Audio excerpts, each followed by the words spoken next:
Okay. Ordinarily, there would be hold music.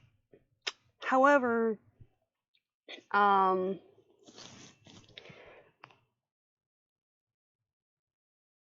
right now, sensory input is a bit touch and go, and uh, I forgot to turn it off last time, so I figured I'd just not turn it on at all this round. Hi. Hey. Hello. Yeah. So, it's. Ow. Oh, jeez. It's been a day, apparently.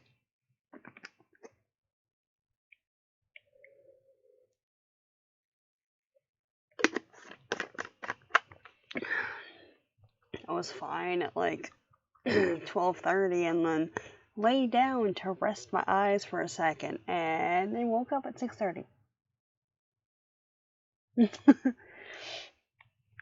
Yeah, it usually when that is in play, it's auditory and sometimes like light. Right now, light's fine. Like this, I've got a light over here, and it's not like directly in my face, but it's making it so that the camera works. um, but it's one. Oh, okay. One sec. Yeah, there we go. But it's one of those that if regular stream notifications were turned on, I would probably try and turn them off for this one. Uh, just because, like, loud sounds are sometimes a thing. But, we're good. Yeah, yeah. We're alright around here on that one. So, that's good. Anyway, for the ease of editing, just do an intro bit right here. So, greetings, guys, gals, and non binary pals, and welcome to the stream. Welcome to the channel if you're watching this on YouTube after the fact. Today we're doing. Where is it? There we go. Chapters 19 to 27 of Firekeeper's Daughter. As an analysis, let's go. Alright. I'm gonna just say, right?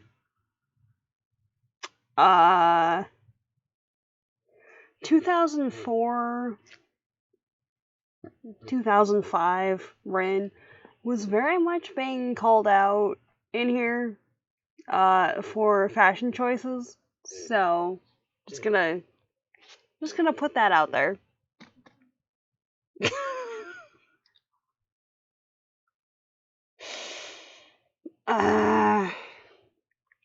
Somewhere I still have my pair of jeans that, like, I never had a pair that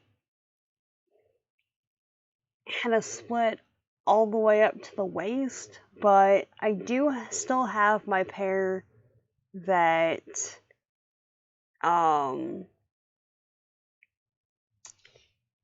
it was a split up to the knee.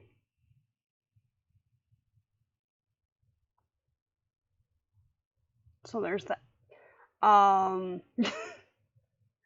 And yeah, the platform flip flops was a choice. Lest we forget, shamelessly plug your art auction. Oh yeah. Okay. So I I was going to post stuff for the LGBTQ plus art auction fundraiser already, but realized that the pictures were really bad.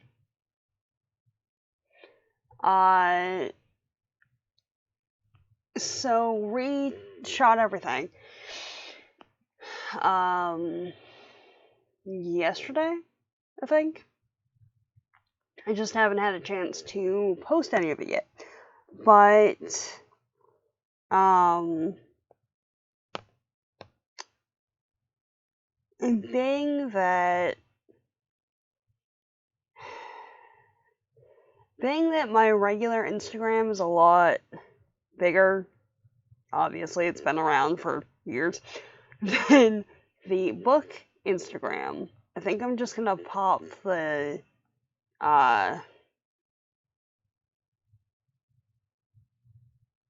pictures up there, with a note that it's connected to stuff.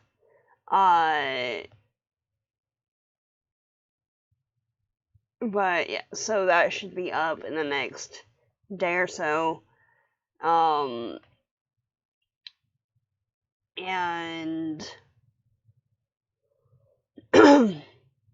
proceeds are going to be going to the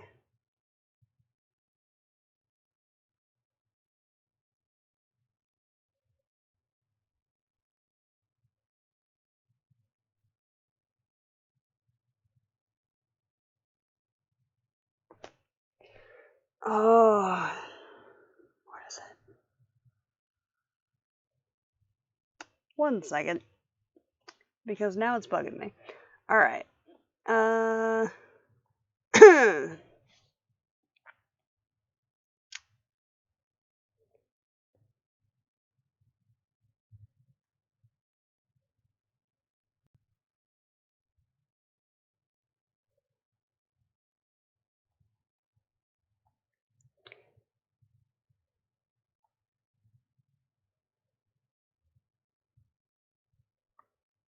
Where?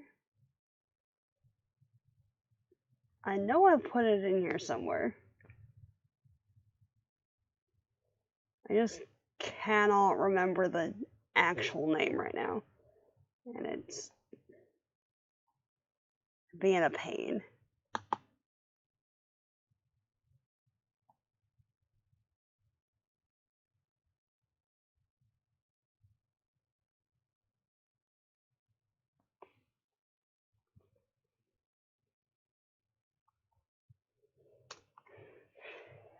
Okay.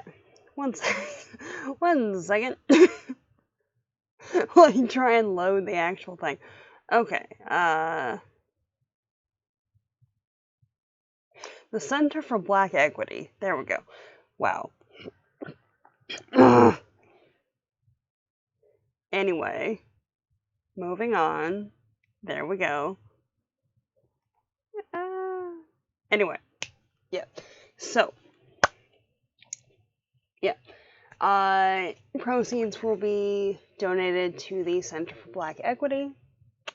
That I need to remember that there's a mic on my shirt right now, which works to improve the lives of LGBTQ plus people around the globe, which is rather good, you know, just as a thing. Oh yeah, no, totally understandable about the not reading of the book. Understood. I will say, right,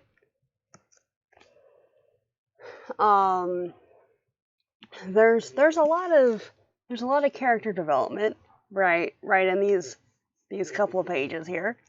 So there's that. There's also a couple of twists, because there's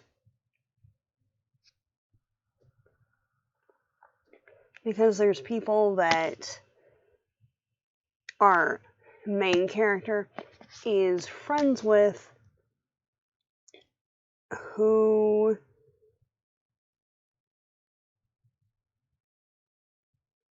end up having suspicious deaths, shall we say.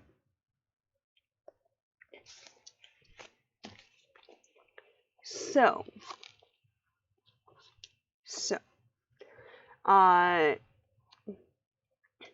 how, for this discussion,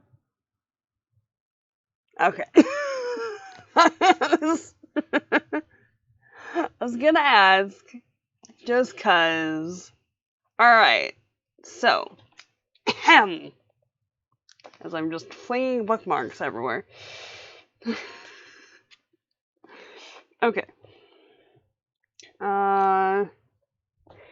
So when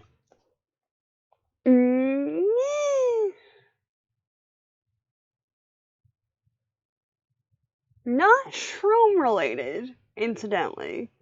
Just like there's two people who I don't think are actually introduced before this section. Yeah, because I know Heather was introduced in chapter 19, and I'm pretty sure Robin was introduced in 20, maybe? But both characters end up dead by the end of 27, possibly connected to meth. Also, please explain the split jeans. If we wear ripped jeans, we want the fun of whatever adventure ripped them. Yes, so, okay.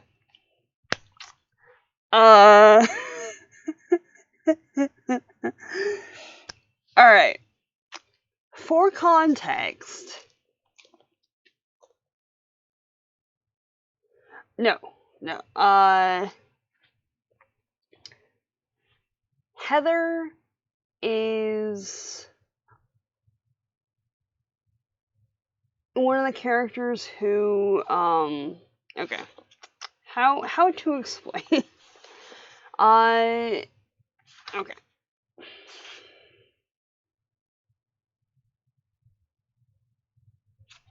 Ow. Alright, one sec.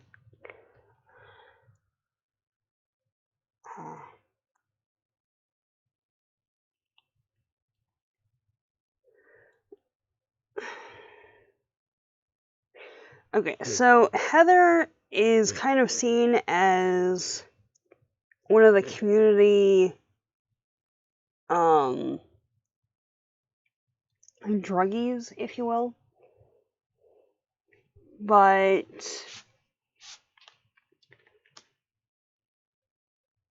mostly because of particular circumstances. Essentially, her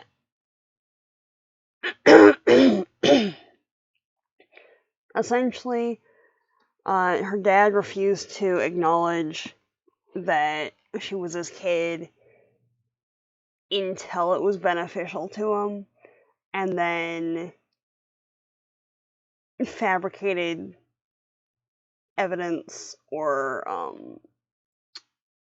potentially got her mom's then boyfriend to implicate her in some kind of drug possession situation.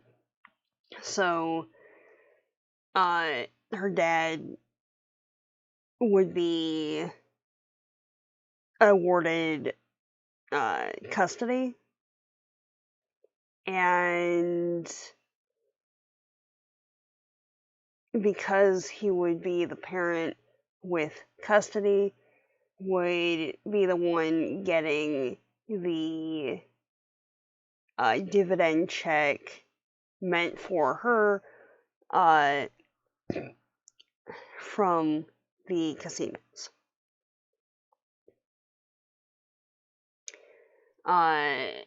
So that's the situation that she's dealing with, and there's a lot of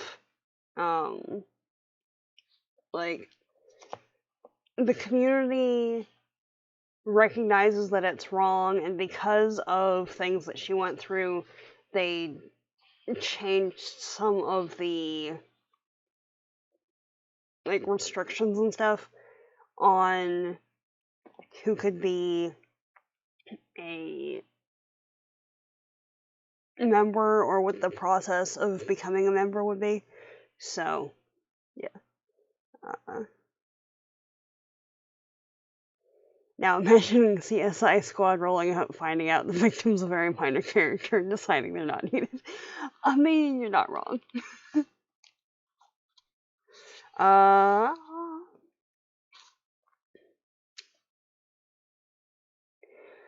But like, what was it? So Stormy Nodden, whichever, Noden. Yeah, from, because I didn't end up listening to this section, but I remember hearing it. So, Stormy Noden is Levi's best friend, and Heather is Stormy's cousin. So that's the character tree ish that we've got going here. So the description used to introduce her character is, her weed fumes overpower the bonfire smoke. Just to give you an idea. So she's real high right now. And then they go into the rest of the backstory about why her character is the way that she is. And defends Donis against other characters who are trying to mess with her and everything. But the clothing description, right? 2004 me is very called out right now. Levi's sus, not for meth, but on general principle. Yeah, exactly. Like, he's...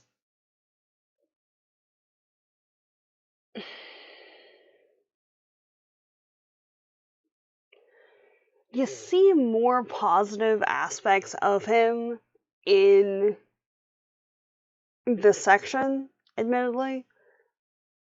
But, like, dude has a lot of personal growth that he needs to go through.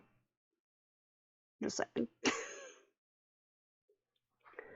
But what was it? Heather's dressed oddly for a bonfire. Her red roots hoodie is normal, but the skin-tight capri jeans are open at the side seams, an inch wide from hip to calf, and held together with oversized safety pins. Her black flip-flops are the impractical platform kind that I'd bust an ankle in. So, like, not capris, just like full bootcut jeans. But, like, and the split was knee down. And it sounds like hers are personally styled that way. Well, mine were like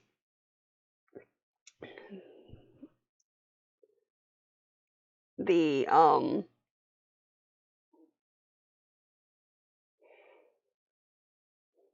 I think we found them at Sears. But I remember seeing ones that were like full lace up or with safety pins all the way up at Sears too. And Hot Topic probably. Yeah. Yeah. Um yeah, exactly. Like at a campfire. Which I never wore the platform flip-flops to a campfire situation, but wore them to school a couple times, and let me just say, right, the number of times a faceplant almost happened walking to the bus after school is a lot.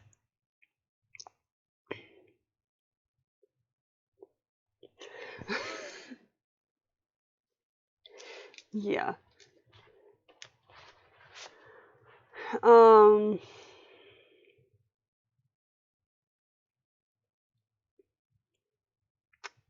yeah.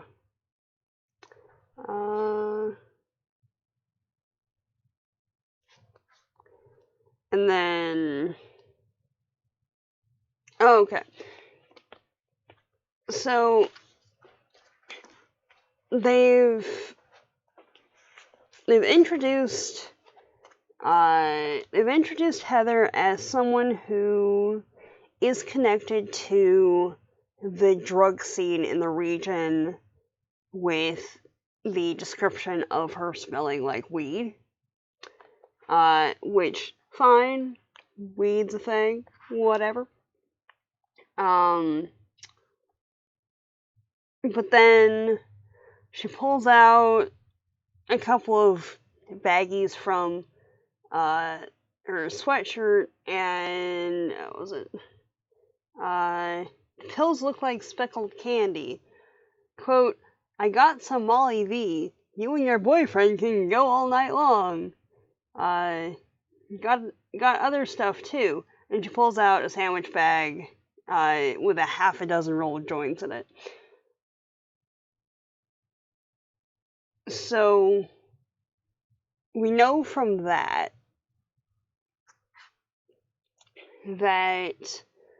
she's got weed and she's got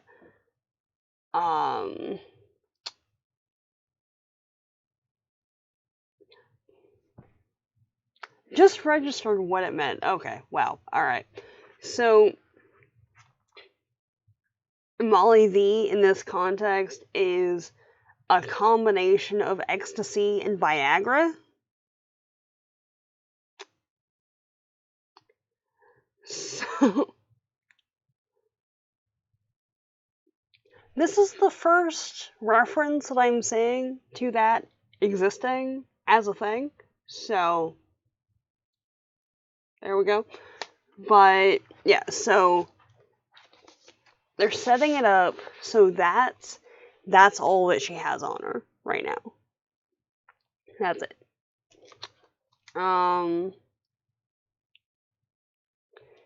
Okay.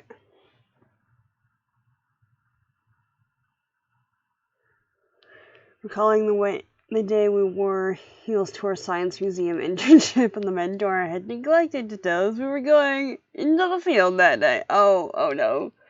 Strappy white heels? No. No. Oh, the pain.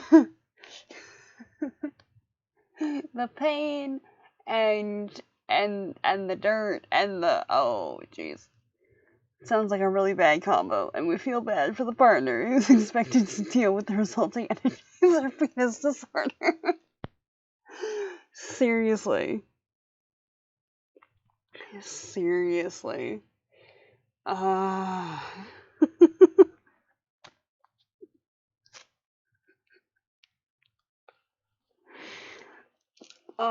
man. Oh, okay. And then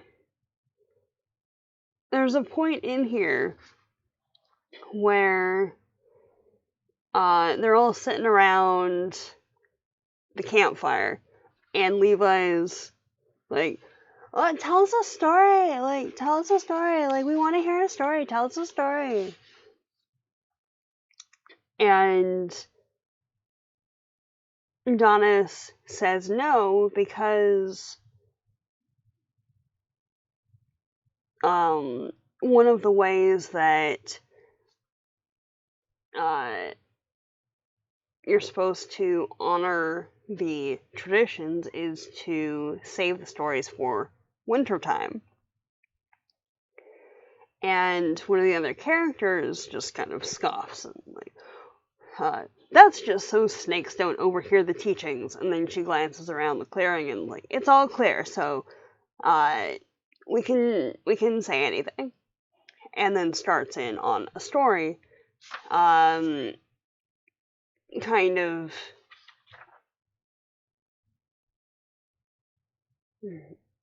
it doesn't seem like she's taking it seriously. I'll say that.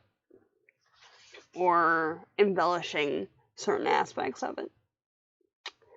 And granted, I don't know the stories that are being referenced, really. Just like on a very base level. But it seems like Donis is trying to take the tradition seriously. Well, she's not part of the tribe, or she's not an enrolled member of the tribe, at least. And has a lot of respect for the traditions and ancestral wisdom, but Macy, who is the character who's just kind of like, well, the snakes aren't here, so it's fine,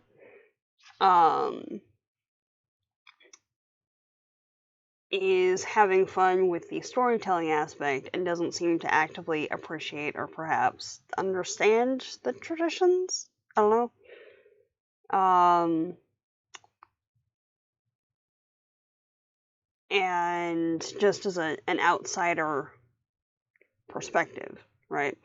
It seems like, how was it?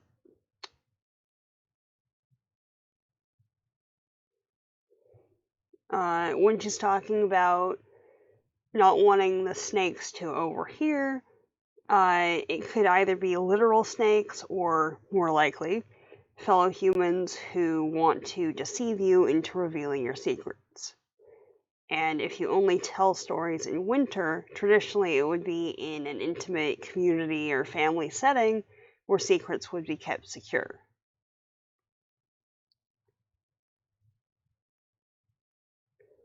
Sometimes being an outsider who wants to...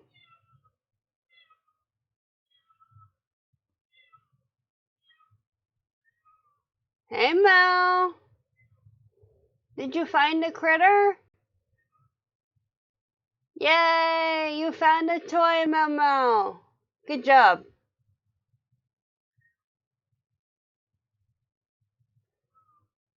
Good job, Lex.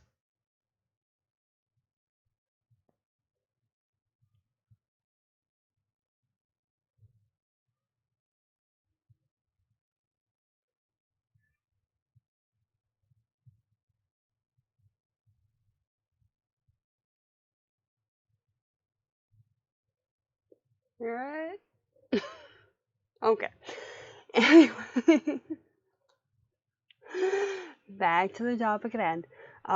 Sometimes being an outsider who wants to be an insider makes one take things more seriously or rigidly. Yeah, exactly.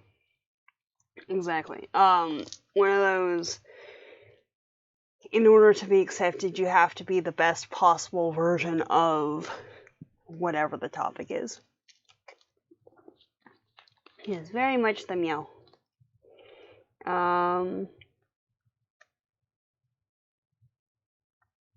Okay, so it's in this one. And then, I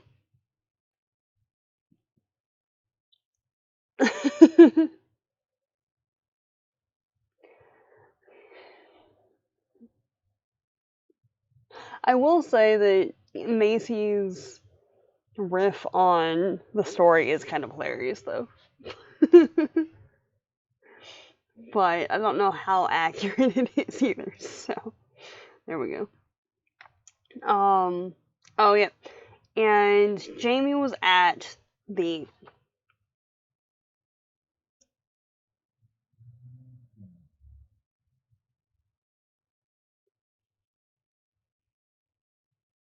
campfire. Wow. Okay, words.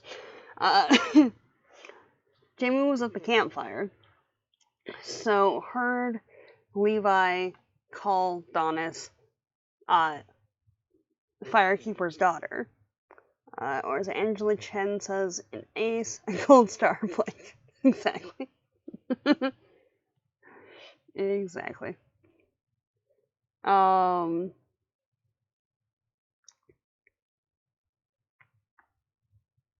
So was wondering about that.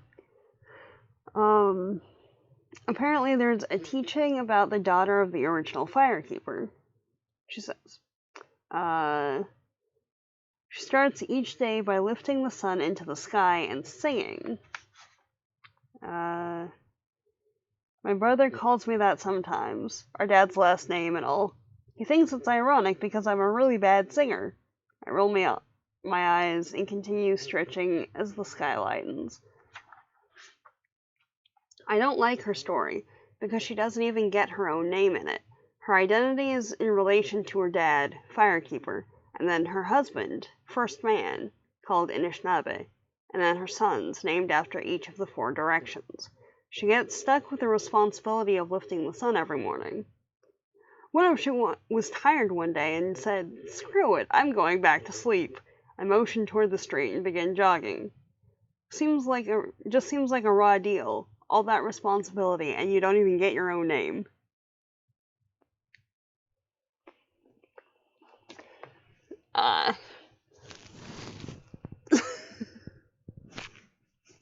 This is one of those that it's got the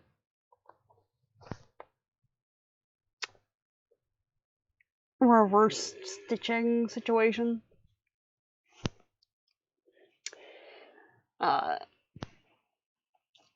Yeah.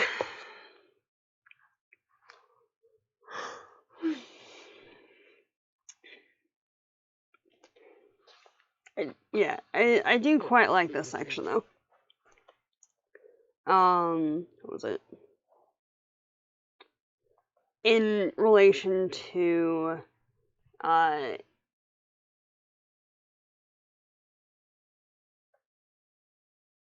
Firekeeper's daughter not having a name.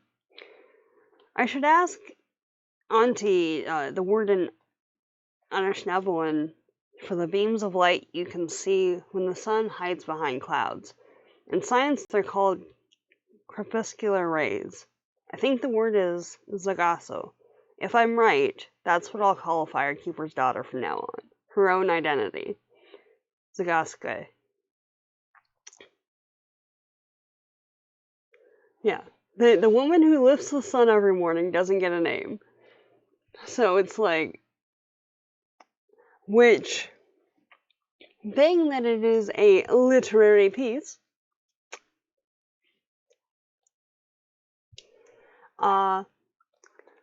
yeah. Also, very much, what, really? So, yeah. Exactly. Yeah. So there's that.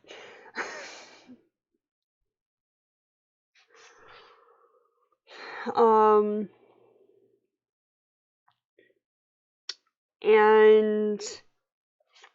then there's a bit of, like, a couple pages later, there's a bit of a, look back in Donna's history. And, like, because now, currently, she wants to study to be a doctor. And, her friends and Jamie are running, part of the circuit that they usually run. And because Jamie's new, Levi's telling him stories about growing up with his sister. Because they're doing the fake dating trope situation for a cover in this section here. And he gets to a story that's like when they were 9, what was it?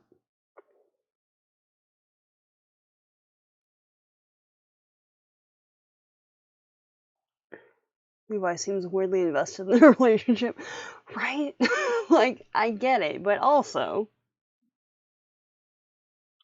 I don't know. Dude. But when they were like 9, apparently Levi fell and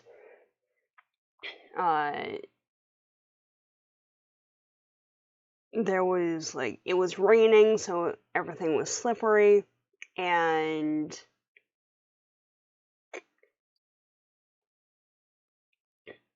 Dennis came running over and yelling that they needed an ambulance and that no one should move him and everything. And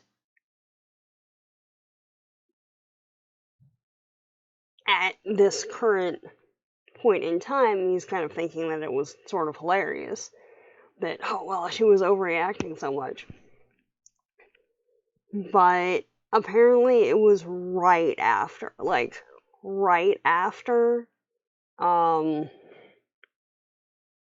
can't remember his name, but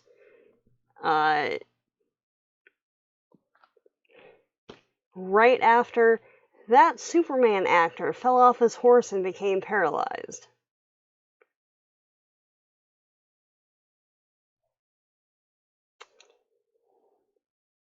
And if you're 9, right, and have that as the framework for spinal injuries, for head injuries that you're working off of,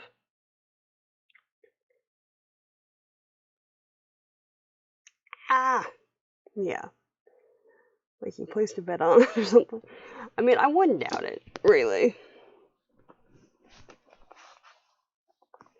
Like, it seems like he's kind of chill and stuff, but I wouldn't be surprised if there was like some kind of bet happening, maybe. And up until that point, Levi's mom, Dana, was very standoffish with her, but because she actually had some concern for her kid, like, that was the turning point, and now they're really close and friends and stuff. So there's that in there. Which that's reinforced a bit later. We'll get into that in a bit. But yeah.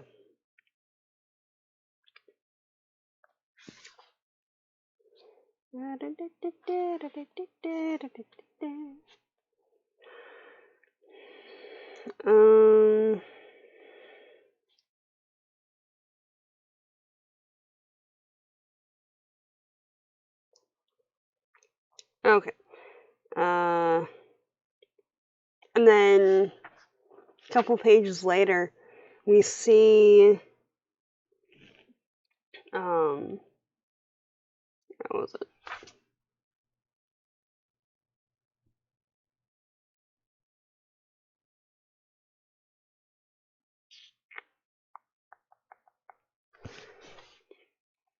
we see Donna's trying to go to the first day of university classes with like the full load of courses that she and Lily had signed up for.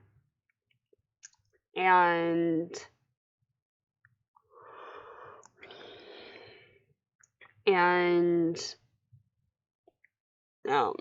she's in econ and has, I don't know if it's that she has no interest in the class or just can't drum up the interest in the class because Lily's not there. But ends up leaving and just going to sit in the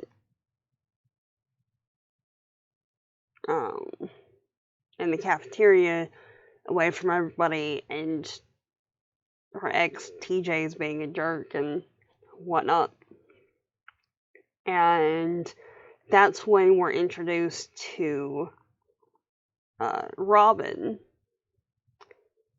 Not a good idea, but understand why she's doing it. Basically, been there. Yeah. Yeah, exactly.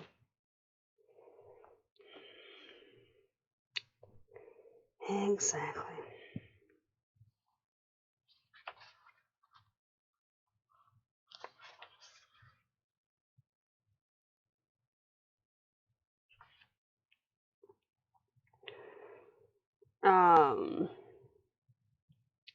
And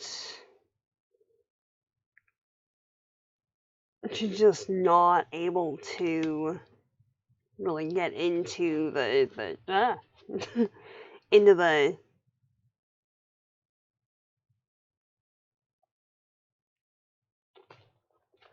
courses and stuff. So, like, right, okay.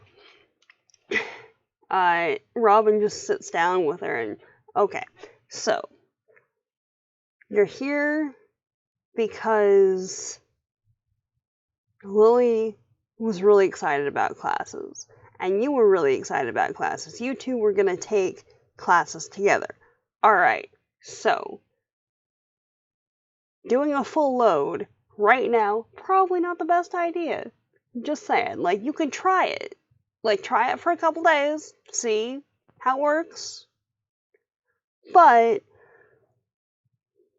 I would suggest you cut it down to maybe, like, 2.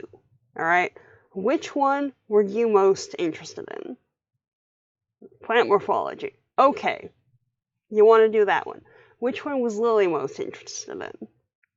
American literature of the 20th century. Alright. So you've got your 2. If you have to, cut it down to those 2. If you need me to go with you, I will go with you to the registrar's office so that you can drop anything that you aren't really excited about, that you can't get into right now. Because right now, you need to focus on your own mental health and enjoyment of the actual courses. Exactly. Exactly. And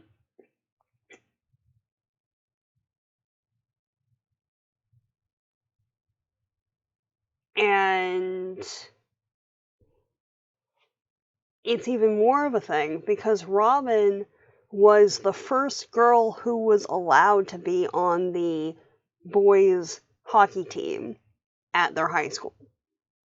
She was the first one that the coach fought to be allowed to include on the team. And then Donna's came through like 2 years later. So they're longtime friends at this point. And have bonded over that, have bonded over being the only 2 female participants in the league. And establishing that Robin, I mean, admittedly, I saw a note at the end that might have influenced this a little bit, but there's a history, you'll see, of things happening. Establishing that Robin is a friend, and after how some of the other relationships have gone, something's likely to end badly because friend and, other associations. So there's that there.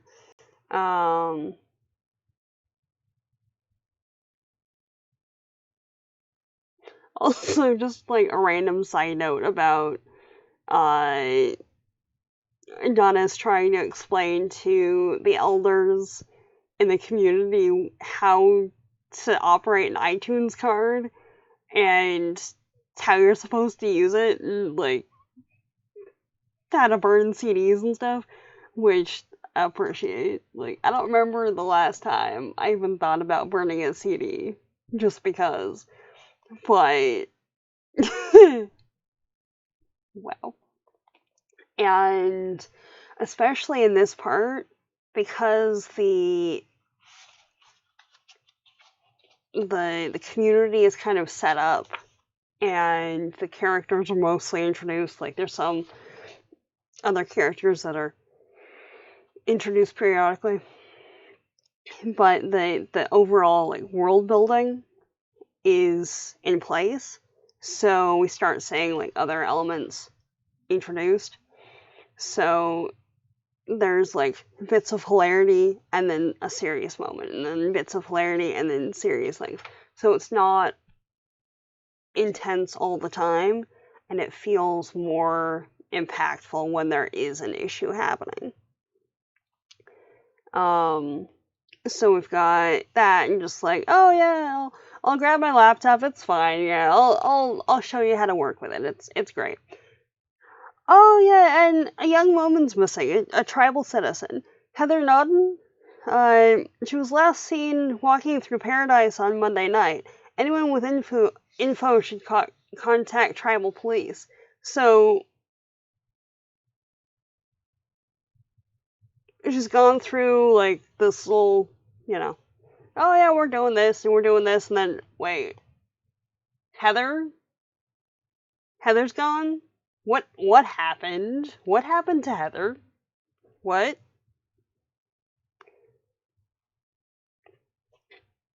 And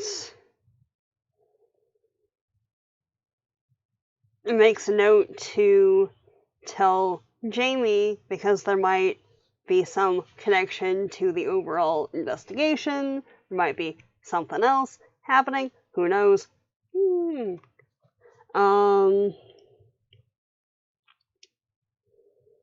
And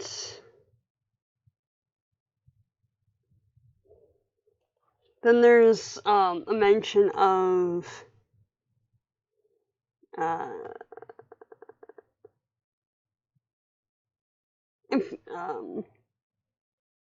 Capone hiding whiskey during the Prohibition era on the east side of Sugar Island, so we know that there was potential for hiding things in the area.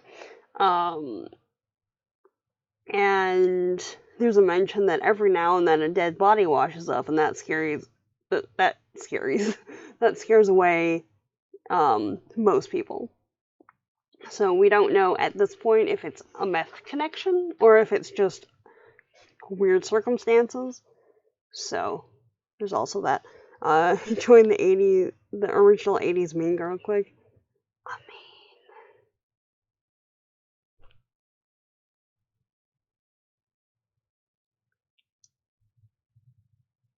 A little bit there. Just for fun, which color Heather do you think she would be? Yellow because drugs.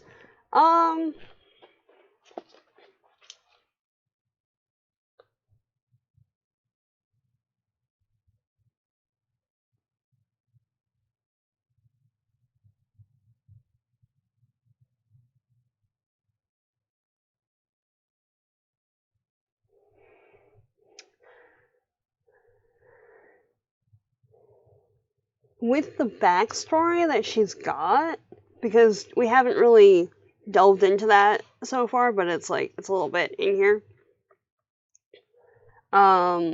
With the backstory that she seems to have, I would say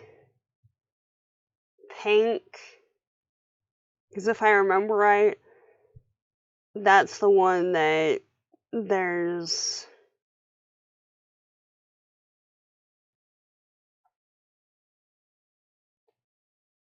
kind of an off concentration of nutrients in the soil.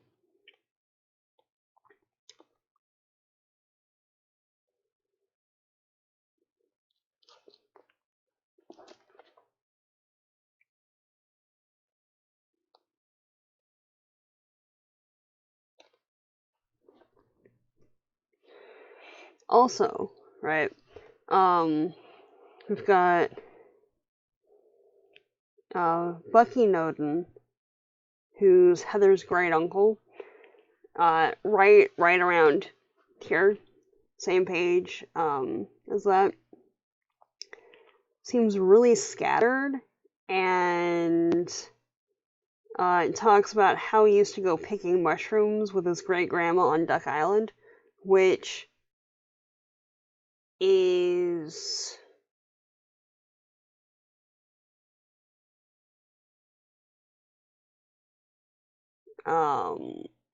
where Uncle David was looking for mushrooms and other potentially hallucinogenic plant material. So maybe potential plot point. We'll see.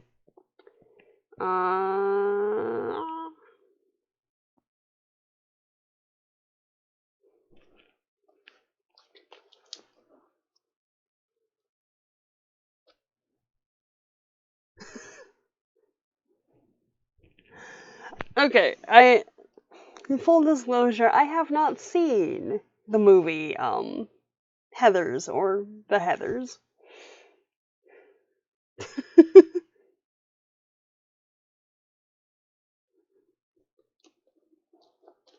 I mean, you know, really.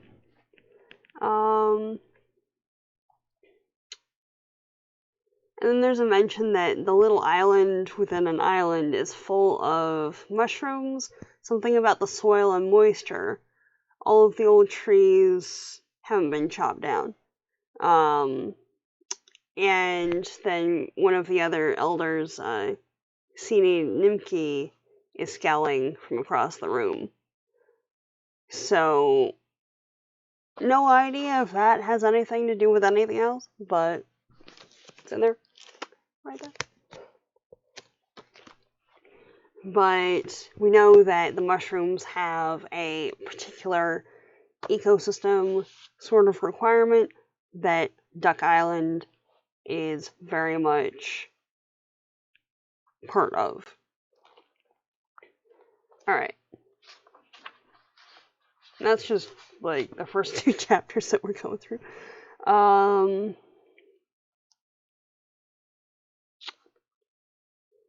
And then we're starting on 21. And as Donis is driving towards Duck Island for the botanical reconnaissance mission she's working on, has driven off the paved part of the road into the unpaved dirt and gravel, and just kind of pats the dash and stuff. Oh, well, whoa, good pony, yes. Which, same, honestly. But it's interesting, because it's like Dennis inherited Lily's Jeep and now has a noble steed to ride into battle and fight for justice. So, thought that was kind of cool. Also, I've only watched it hundreds of times. Winona Ryder and Christian Slater, goodness. Unless you actually think about toxic relationships and consent, and then suddenly you wonder why you ever adored the movie. Yeah. I have heard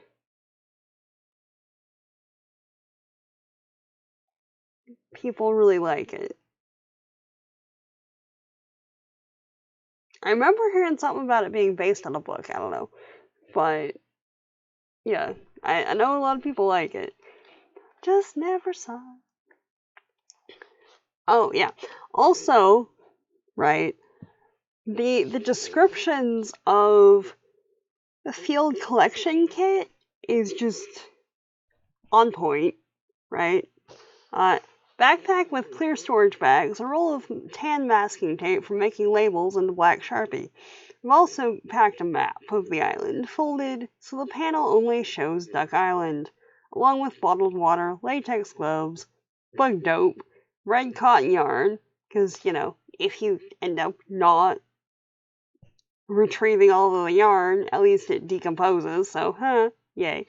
Tiny scissors, a digital camera, and a notebook with a pen tethered by a yarn leash to its spiral binding. Which, all of that, yes, very much. And then it goes through how she's searching for the mushrooms and sectioning off different parts of the island, looking for particularly damp places where the soil or soft wood is present, where the mushrooms are growing, and when she finds something, it takes pictures, logging it in the notebook, and collecting a sample in one of the bags.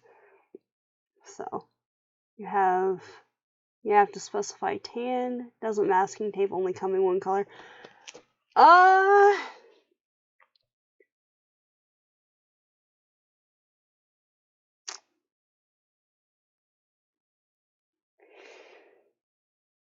It depends on where you're getting it. Because technically frog tape is masking tape. It's just, well, it's painter's tape, but painter's tape, masking tape, and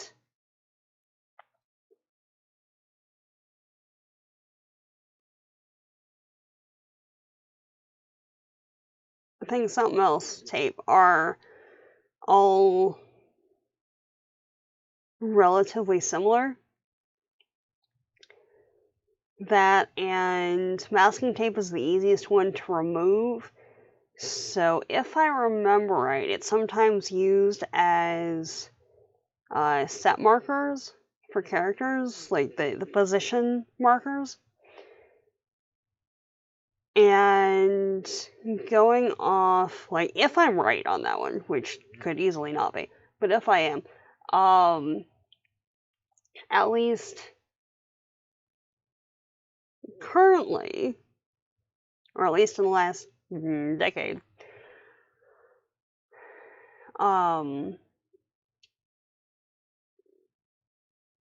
you can get multiple colors of it.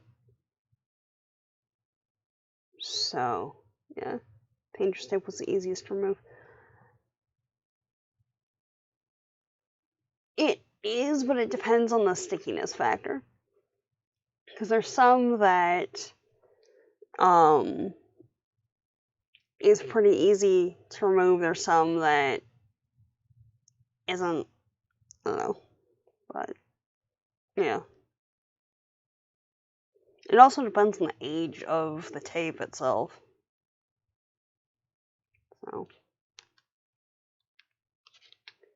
But yeah. Wait a sec.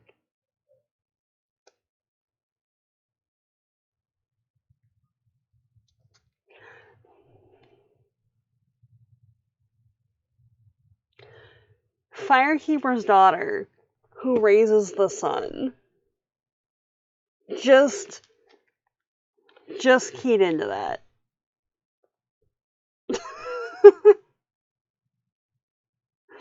Alright.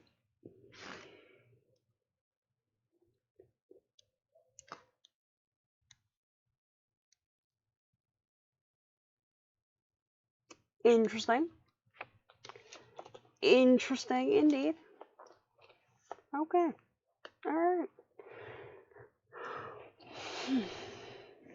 Okay. So.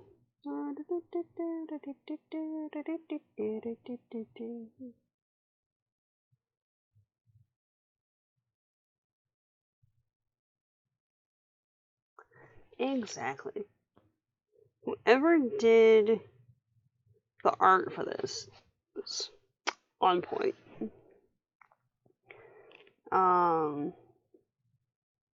And whenever she's going through like scientific stuff, she's got,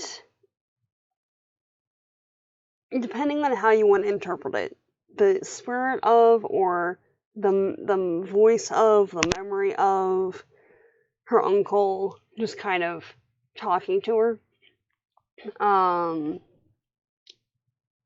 talking her through the hypothesis process and how to best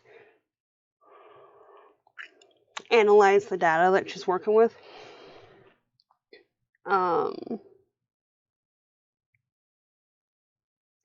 So yeah, she's got access to her uncle's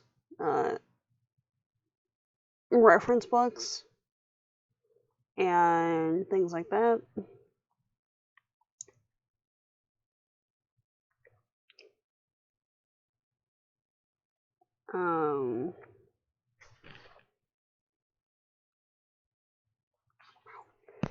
Also, did not realize that pansies, when mixed with, what was it?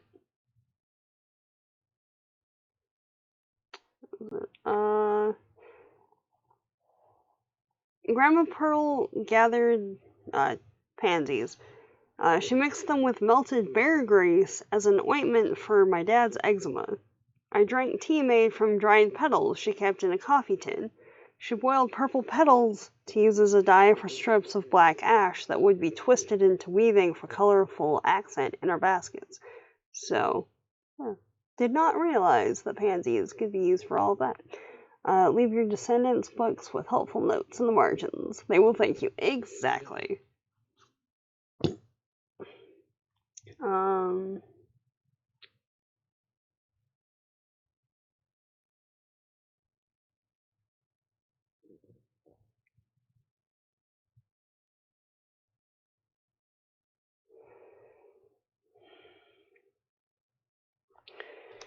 Okay.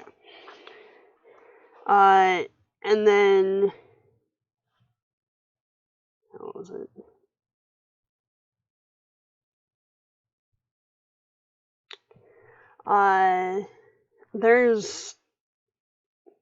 There's a raven, like, as she's walking through and checking the mushrooms and stuff.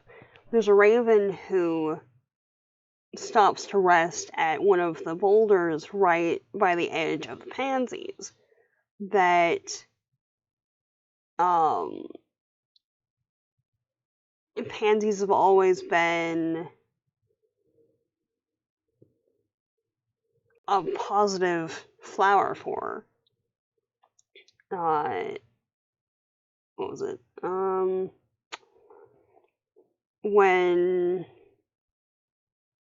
When she did her coming of age fast, she was just kind of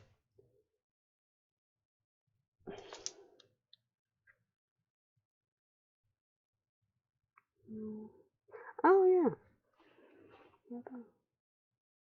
Was it?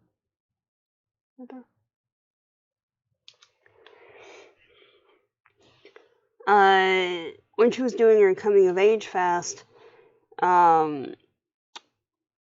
imagined the pansies as spirit helpers keeping her company because she was out in the middle of the woods for an extended period of time.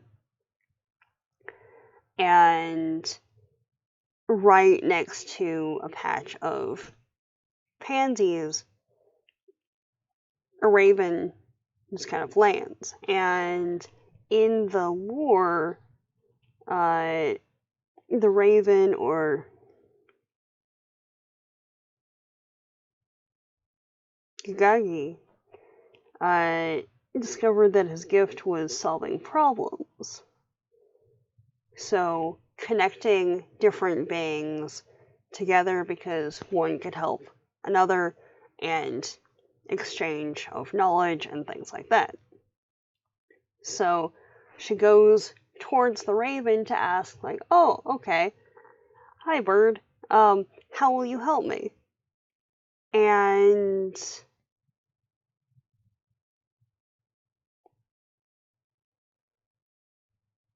a smell hits her, and then she realizes that the boulder that the raven landed on is hiding Heather's body that had washed up on the shore behind where the boulder is.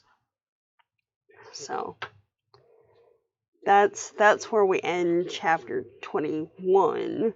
So like all of that, what was it? Like all of that is just in this short a number of pages. Like, oh my god. Like, it works, it's a thriller, but it's also kind of a lot. Wow. Alright. Ow.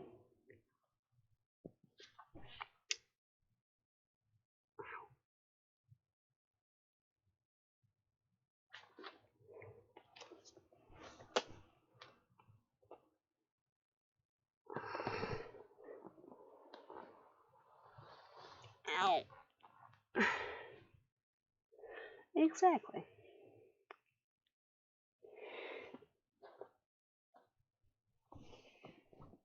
Ow. Ow. Alright, one sec.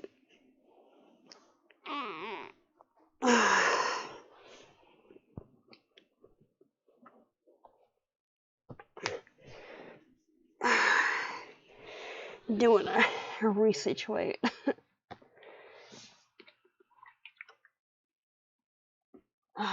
Okay.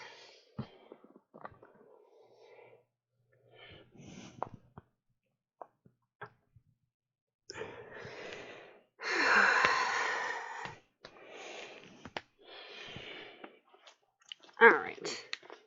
Yay, stretch time. Woo! Okay.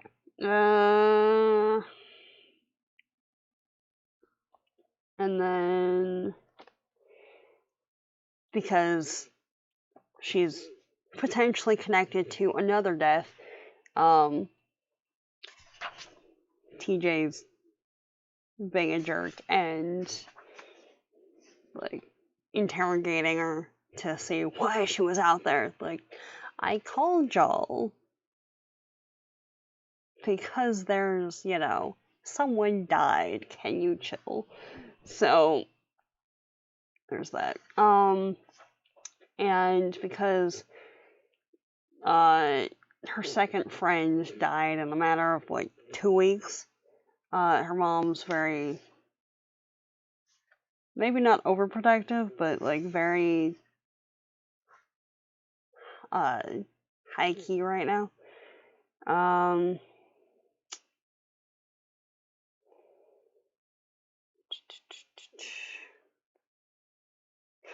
No, it's just reinforcing that like that's kind of his personality trait. It's one of those, I would like him to not be so much of a jerk by the end of this, but I have my doubts that would be ever a possibility, just because he seems very much like the type of dude that would keep that as a thing. Even, if he had the option to not do that.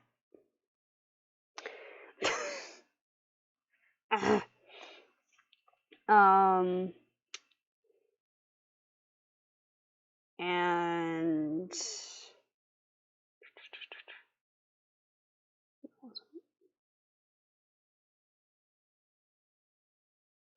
Oh,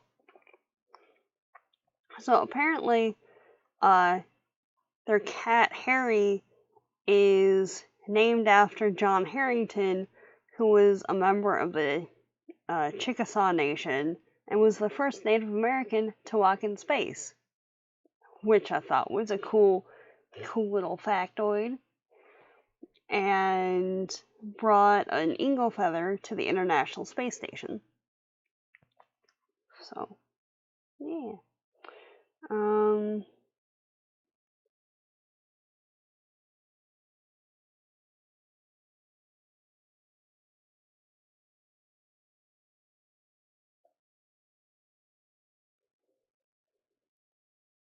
Yeah. Okay. Oh yeah, so the info about Heather. Everyone knew her dad was Joey Noden, but he denied it. Supposedly, he threatened Heather's mom when she asked for child support. But once the casino opened and the tribe started paying per cap, Joey claimed paternity and enrolled Heather in the tribe. People say Joey paid her mom's shady boyfriend to set her up for a drug bust so she would lose custody. The custodial parent gets the kid's minor money. Jamie raised the eyebrow on the perfect side of his face. I told you before that per cap can be good or bad, depending on how it's used. There's a lot of good things about per cap.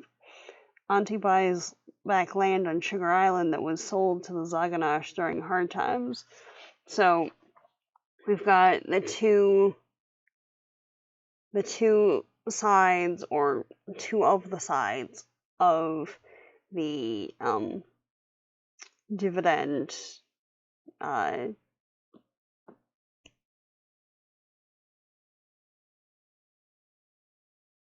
setup, where on one hand parents are kind of abusing the system, and on the other hand, people are using it to reclaim ancestral lands.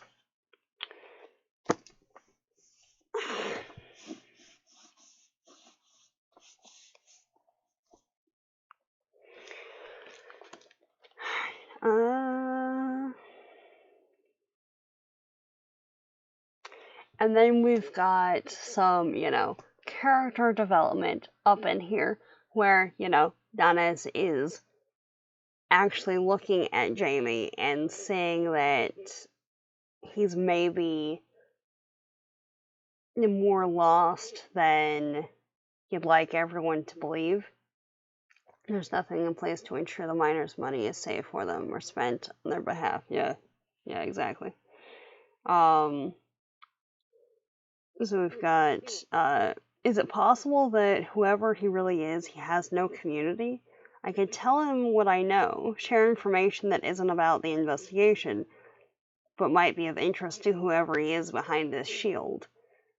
So it's like, is she finally starting to see that he's an okay guy? What? And there's like, it ticks up again, and then it calms down a little bit, and it's like, well,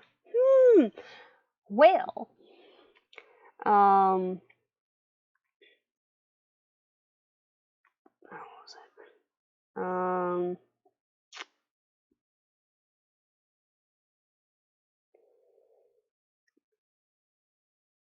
Because he's trying to figure how ancestry is working. So that sets up for some of the future issues that are gonna be happening, you see. Right?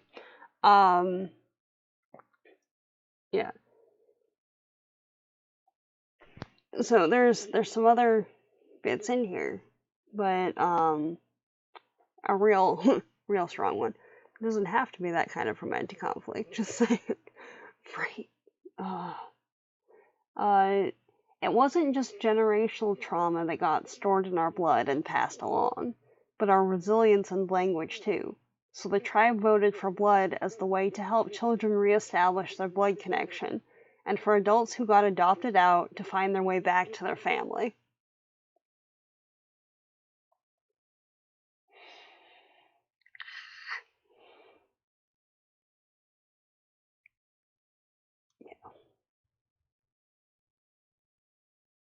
Mm.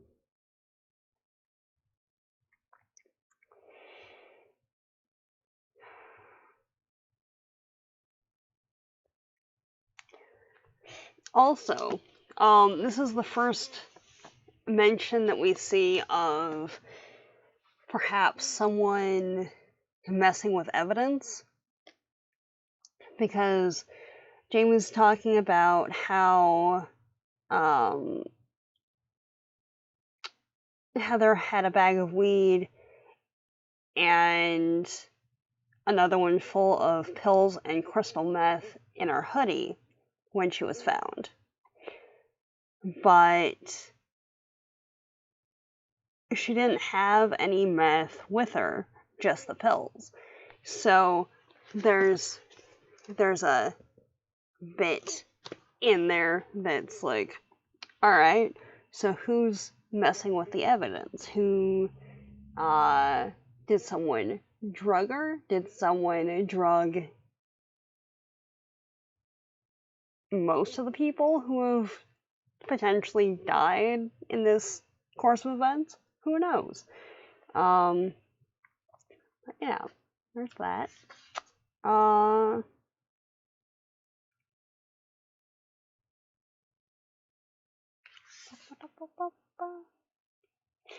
And she's remembering that her uncle logged every experiment that he did, and because of that, it was very evident that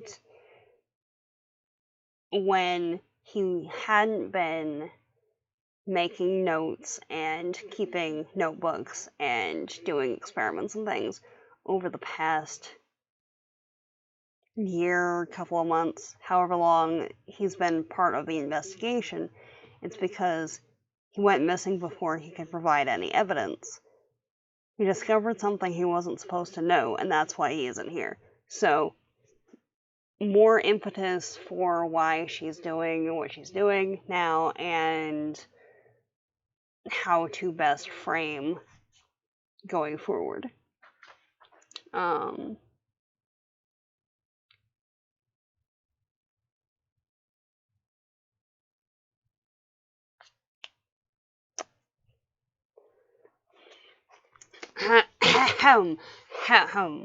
Okay, so a bit into chapter 23 here, right? When you love someone but don't like parts of them, it complicates your memories of them when they're gone. Accuracy, though. The accuracy. And then a bit further down the page, we've got, I had been so convinced that yet another person I loved had disappointed me with their failings. So it was just talking about her Uncle David at that point. But it's like, personal growth and the realization that she's been judging most everyone by the same criteria. Well, okay, alright, cool. Alright, so each afternoon she goes to forage for wild mushrooms and documents every variety. And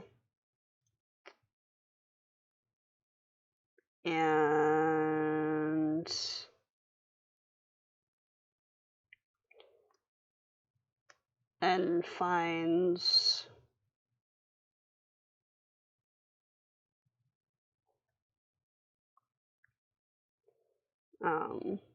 another patch of the pansies, right?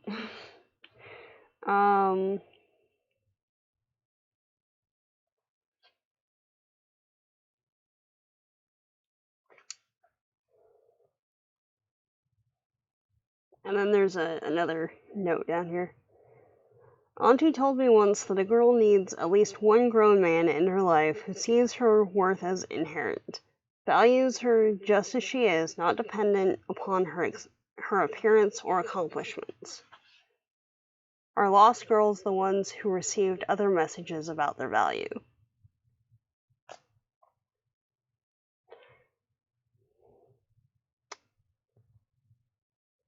There's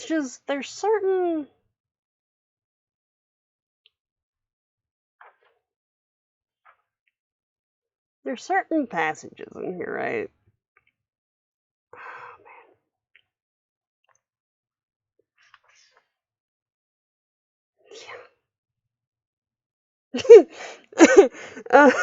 Oh, yeah.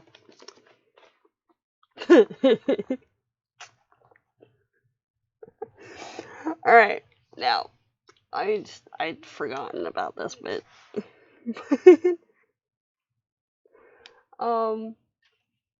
We've got cultural appropriation and general weirdness for 500. Alright. So, apparently, Dennis and Lily used to do a bigotry bingo situation where, like, they would, like, when they heard a comment that fed into stereotypes, they'd call it out and stuff. And dream catchers were the free space of that. So one of the characters is like, oh yeah, I wanna show you my new tattoo. It's so awesome. Yeah, it's so awesome. I wanna show it. So like she unzips her pants and there's a dreamcatcher tattoo below her belly button with like an imperfect spiderweb type design, complete with feathers dipping to where her pubic hair was waxed away for a smooth canvas. Like, oh yeah, it's so cool, right? Like, your kitten needed protection from bad dreams. I raise an eyebrow, and she laughs while zipping her jeans. Dream catchers are sexy. Like, oh right, yeah. So, well, we've got another square. Apparently, we've got Native Americans as a sexual fetish. Yay! So fun. The more she talks, the more squares I mark on an imaginary bingo card with an imaginary dauber. I'm honoring Indians, she says, in response to my lingering scowl. Plus, I'm part Indian, so it's okay. My great-grandma was an Indian princess. Like, oh! Ah! And leaves. Like,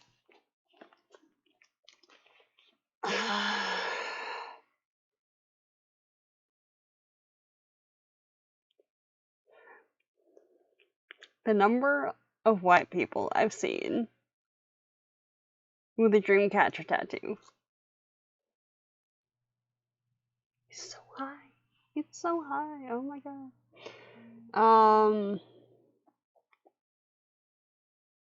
Oh yeah, and apparently there's a booster bus or a bus for the booster bunch for the hockey team that gets up to weird shenanigans and stuff.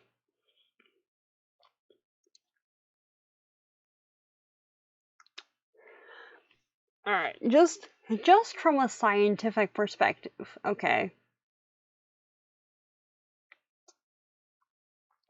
We've got a description of Levi and Stormy,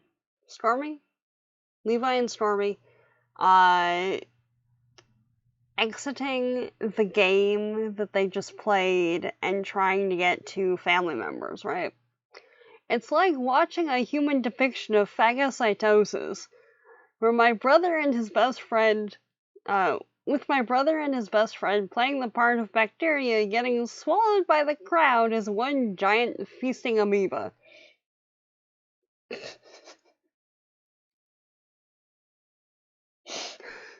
Just gonna let that sit there. Something connected to the hockey team gets up to shenanigans? Right, right.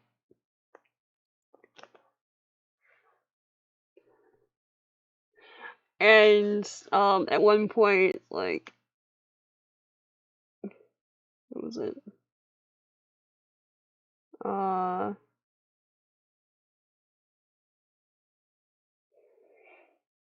So, so Mike is one of Donis's friends and former, teammates, right? Who's still in the high school team. And his dad is lifted with the hickey typo on purpose. To the hickey team. I did not even see that. Wow, okay. Yeah. Brain. Alright. So basically, Mike's dad is real shady. Just the thing. Gives off kind of skeevy vibes. But yeah, I do appreciate that,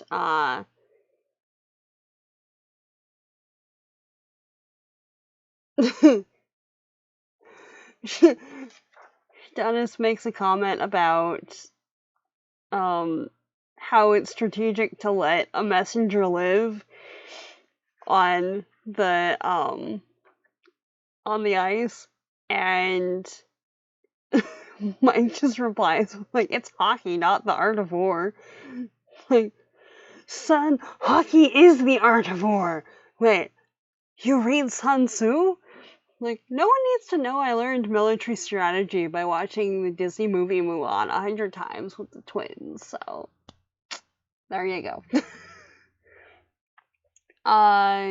Mike, who, that whole situation shows up a lot more later in the section, so we'll get to it, there. But the last sentence, right, in here,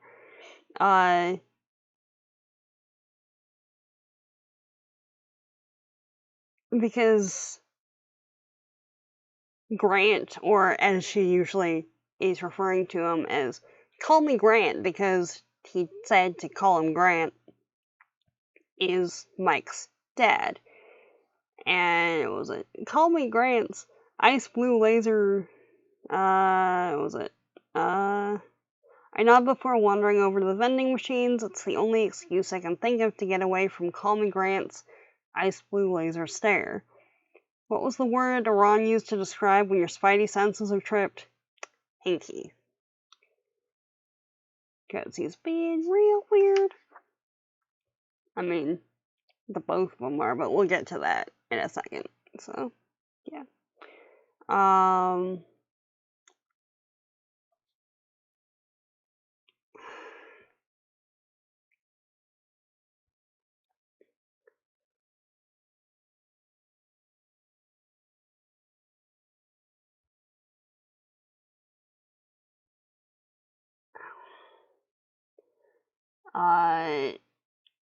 Oh yeah, and Ron and...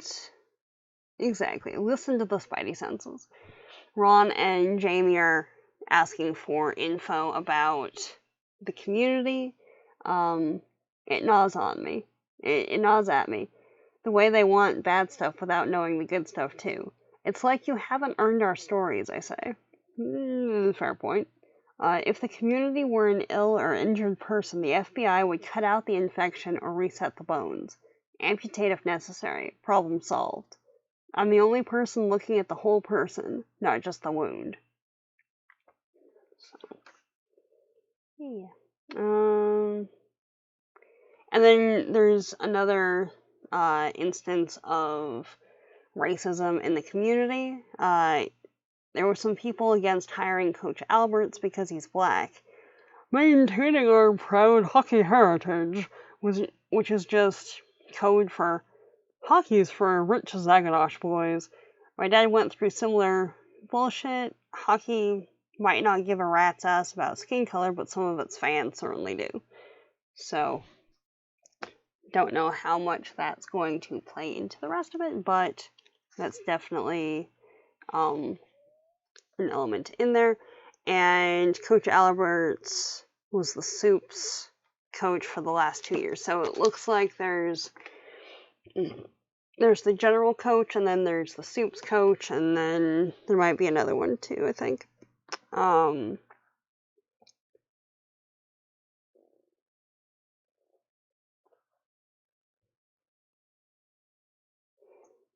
yeah. And at one point it looks like Grandmary, so Donis's maternal grandma, was being all fat shamey, and her mom called her on it. So she can stand up for her kid, but can't seem to stand up for herself very much, which is a point of contention. Yeah. Yeah, which, if I remember right, is because she's a few shades lighter than her brother.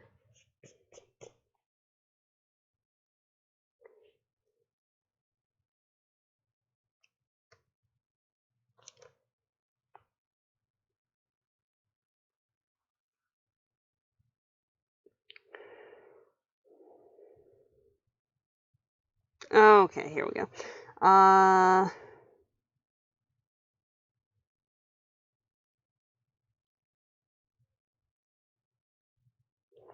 And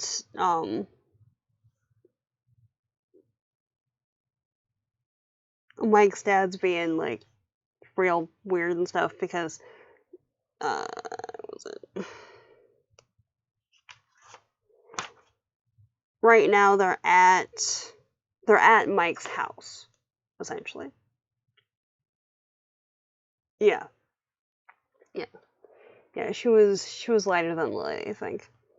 Right now they're at Mike's family's house. And what was it? Before the whole Call Me Grant nonsense, I never thought of him as anything other than Mike's dad. Now he's kind of a gross pervert because he keeps trying to maintain eye contact and just be generally weird and stuff.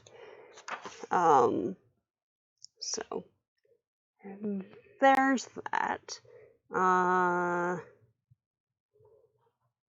there's something that's not resolved right now, where it's like, Auntie's the only one left who knows what I did 2 summers in a row. I've made a huge decision that changed me. So, like, intriguing potential plot point? Oh, it's like,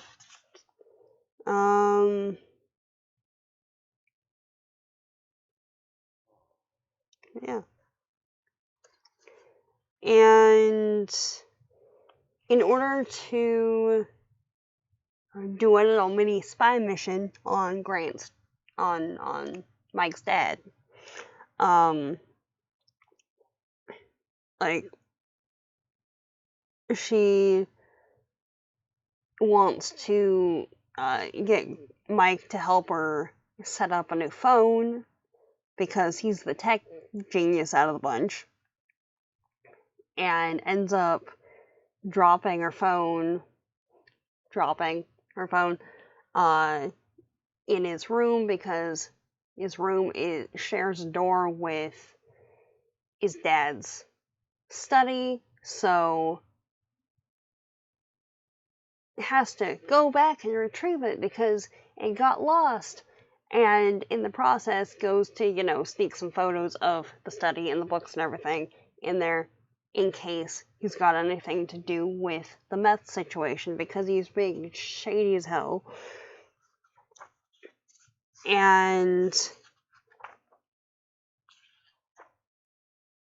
is feeling all nice and like, I've accomplished things.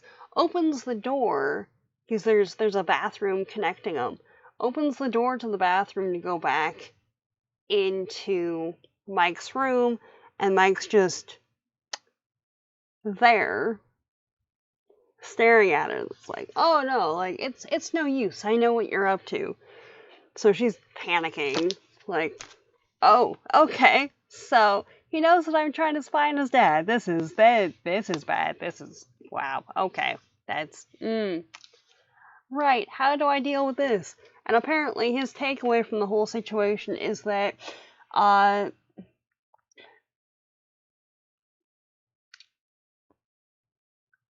it's not that she was annoyed that Macy, who she's really not friends with, is messing with her friend, Mike. It's that obviously she wants to date him instead, because reasons. And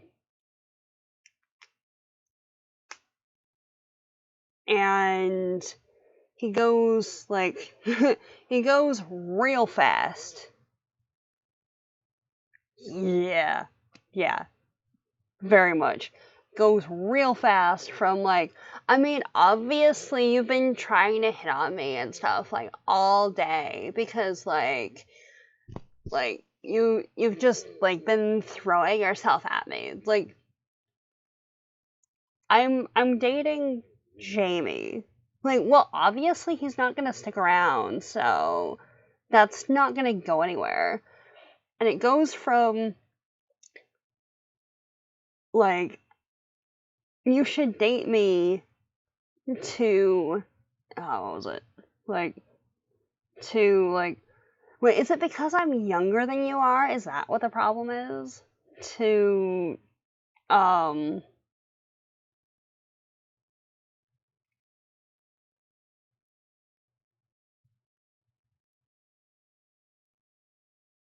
like, what was it? My dad's right. Girls are just distractions. I thought you were different, but you're not. Like, in the span of 2 pages. Like, dude, chill. Oh my god. Like, my. Calm down. Wow. And she's just left there like, what? I thought I knew Mike Edwards. My brother's goofy friend and teammate. My former teammate. The tech-savvy guy who set up my new phone tonight. I know that guy. But the one who kissed me and refused to listen to any of my refusals, I don't know who that person is.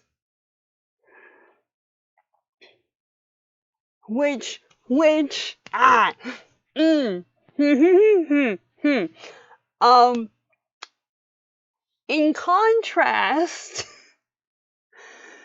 to Mike being a certifiable jackass, right? Like 5 minutes later, she goes out and Jamie's there and like, alright, is everything okay? Because, like, you don't seem like everything's okay right now. Like, yeah, alright. Okay. Can I put my arm around you? Like, and a discussion of consent and stuff. So therefore, Jamie's alright. Like, finally. Oh my god.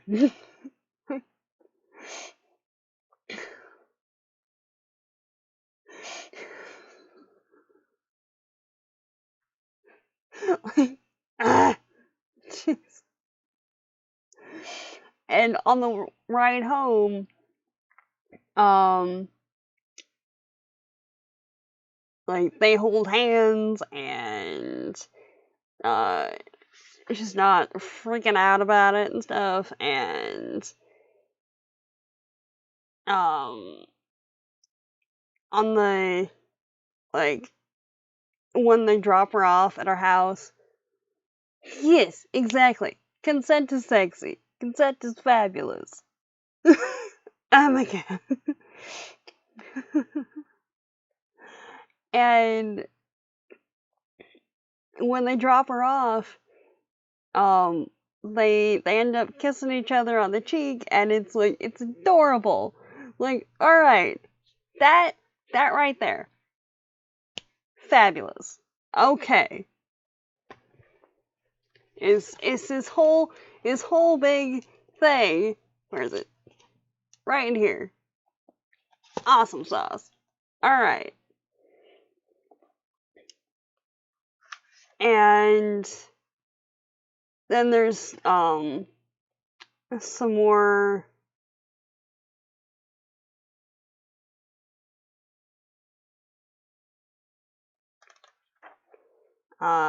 stuff, but like, then it shifts to the next day where they've agreed to go running, and he's late showing up to run, because he's usually in the driveway when she goes out there. And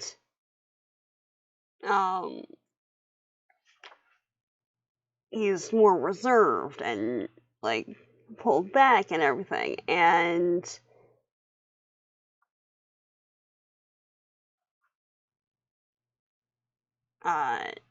once they've finished the run, like, yeah, Dennis, I think I should run with the guys from now on. Like, oh, right, okay, that's great.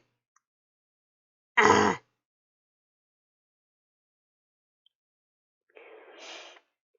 And there's this whole like mental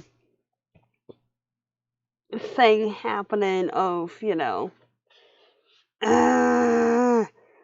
I let this guy in, and like, and he was fine, he was great, everything was perfectly freaking fine, and now it's just like there's this wall, and there's nothing to say why. Makes no freaking sense. Like, alright, fine. That, like, I get it. That, yeah.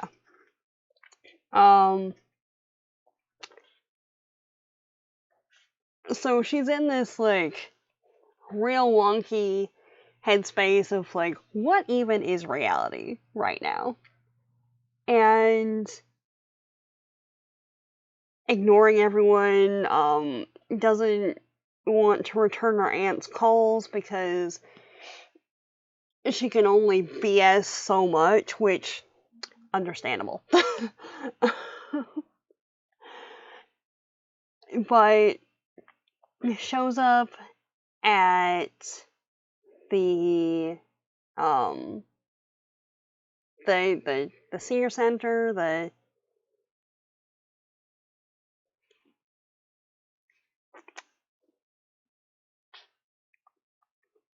Let's hold on to that thought for a second. Hold on to that thought right there for a sec.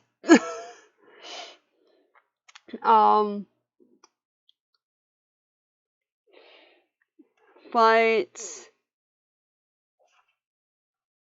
she shows up to the community center to hang out with Granny June and whoever else is there. And Auntie and Granny are sitting there like, wait, is this an intervention? Like, what is happening? Like, I didn't want to do this here, but you've been avoiding me, so like, here, have this envelope of stuff. Like, okay,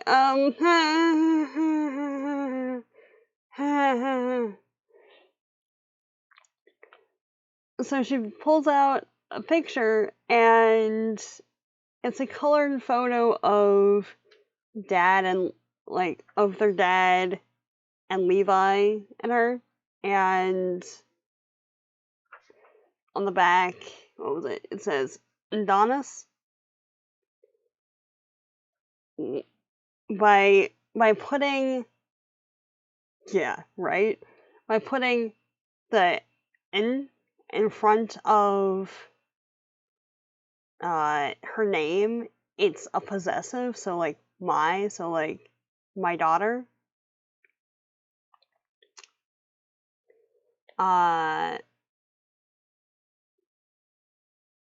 And basically that plus the rest of the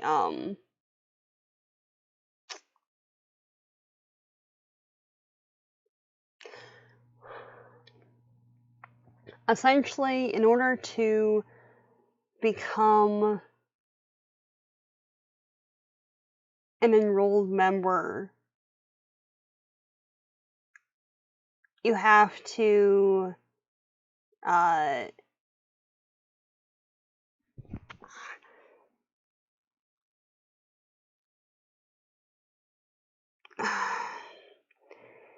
you have to have, what was it, like 3 relatives, like say that the lineage is accurate, and it has to be notarized and stuff, and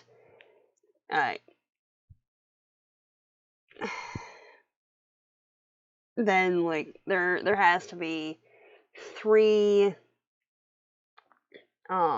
elders who acknowledge that that is your lineage, right?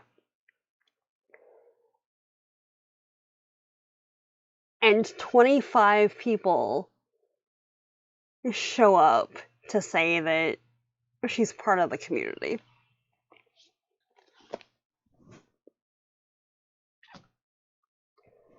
Like, everyone there basically lines up and says like, no, you're one of us. And it's just ah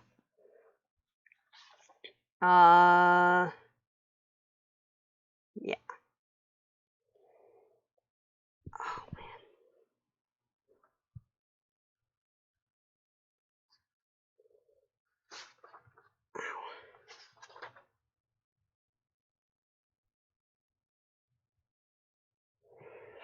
All right. Okay.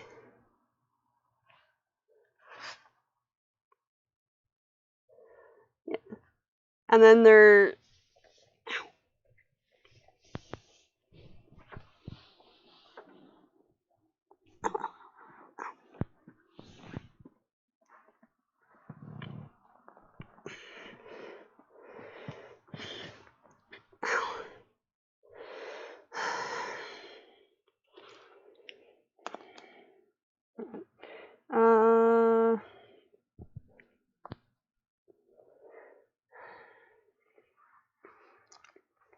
and then they're walking around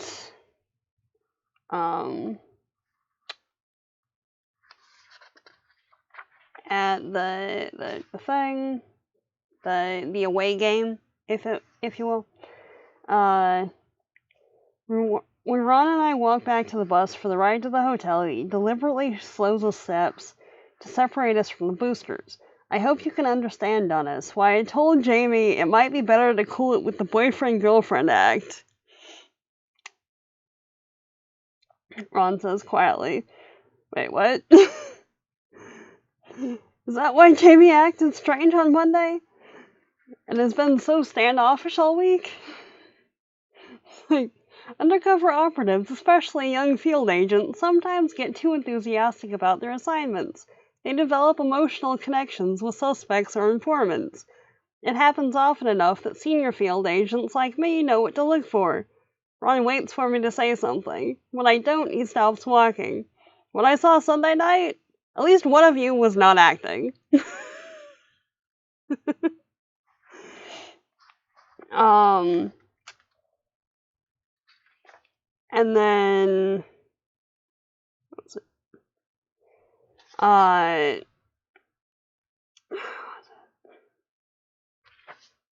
And then so we're in 27 now, and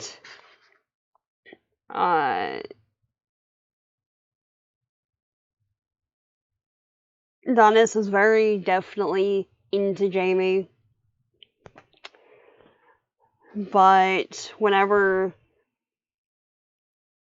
she goes to make a move or anything, he doesn't seem into it.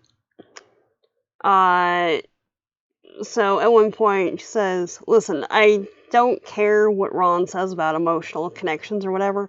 I won't kiss you if you're not comfortable, but we should still hold hands in front of other people for the investigation. And he's obviously thinking about something. There's something percolating in his brain and stuff.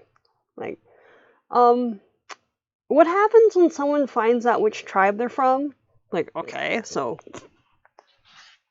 what have you? And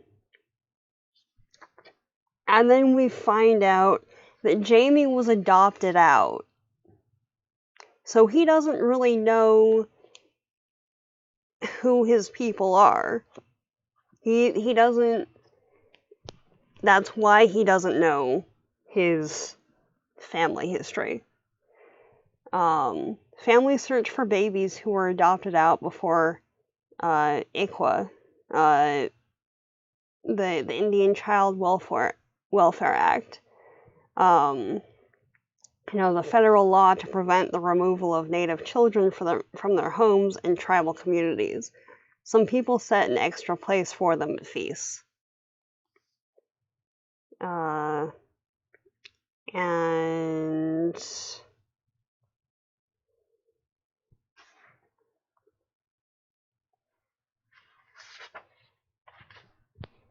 then, like, right before they exit the elevator, they finally kiss.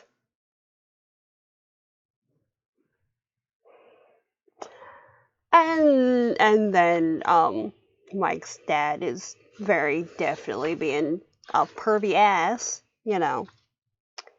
all kinds of skeevy with everybody. And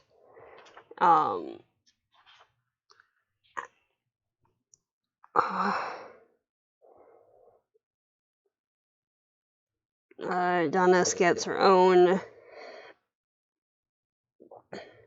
jersey, and then the final line, right?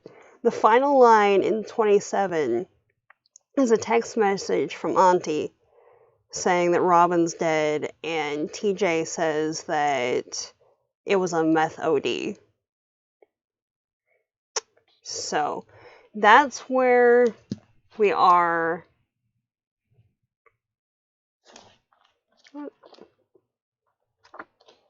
So that's where we are halfway through. Yeah.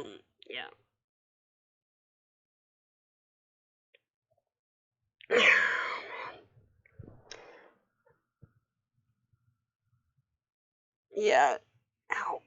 Oh, God. Okay.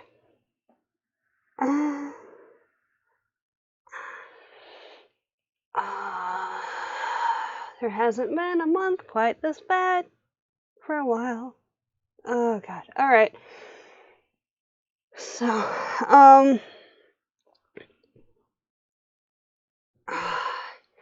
thank you much for hanging out and being part of the discussion time and stuff.